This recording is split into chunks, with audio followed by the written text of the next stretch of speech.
A man serving 22 years for killing his ex-wife says he has evidence the jury never saw. Adolphus Hollingsworth has been in prison since 2015 after a jury convicted him of the second-degree murder of Victoria Carr Hollingsworth. Prosecutors say Victoria was supposed to give Adolphus a ride to work the morning she went missing. Her car somehow made it home, but she did not. Adolphus reached out to Michelle Herron from Channel 3 to tell her reasons why he says he's innocent. He just needs to be able to tell his side of the story. Edward Green Jr. hopes this wheel will help tell his cousin's story. I mean, it's the same tire that was on his 1988 Ford Mustang at the time. It was 1997 when Victoria Carr Hollingsworth went missing. Her remains were found buried on Billy Goat Hill 2 years later. The case sat unsolved for 16 years until the TNT television series Cold Justice took it on, leading to the arrest and conviction of Victoria's ex-husband, Adolphus Hollingsworth.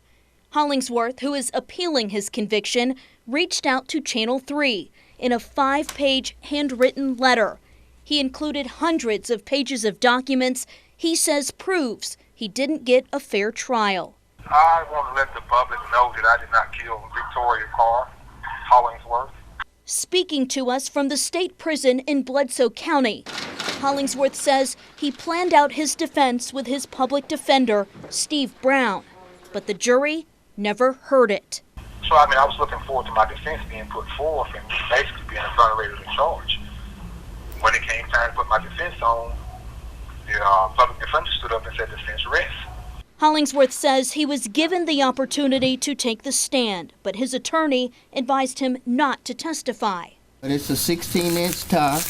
Hollingsworth hopes this wheel will help convince a judge to hear him out. It's the same kind of wheel that was on the 1988 Ford Mustang at the center of his case. Detectives noted tire marks across his yard they claimed matched the car Victoria was driving when she went missing. He wanted to show that the tire tracks that they allegedly, that vehicle made, the width of the tracks didn't match the width of the tire. Hollingsworth says the measurements from the tracks shown in this crime scene video don't match the width of the car either. We had already knew that Ford has never made a Mustang Fox body style 5 foot 4 inches between the year of 1979 to 1993.